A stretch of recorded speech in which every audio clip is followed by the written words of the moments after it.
আজকে এই ধর্মতলার বুকে এসে নতুন ইতিহাস তৈরি করেছেন 2025-এর 21শে জুলাই। আমি মনে করি গত বছরের 21শে জুলাইকেও ছাপিয়ে গেছে।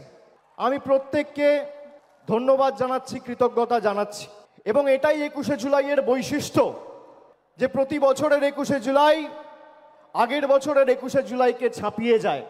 বিজেপি, তৃণমূল, কংগ্রেস লড়াই করছে সম্মুখ সমরে, কিন্তু বিজেপির সাথে তৃণমূলের পার্থক্য কি? বিজেপির কাছে এত অর্থবল, এজেন্সি, গদি মিডিয়া, সংবাদ মাধ্যমের একাংশ, বিচার ব্যবস্থার একাংশ, election commission, enforcement directorate, CBI, income tax, পেগাসাসের মতো সফটওয়্যার লাগিয়ে আমাদের ফোনে আড়ি পেতেও বাংলা জিততে পারেনি। তার কারণ তৃণমূল কংগ্রেসের মতো একটা কর্মী বিজেপিতে নেই, আর আগামী 100 বছরে তৈরি হবে না।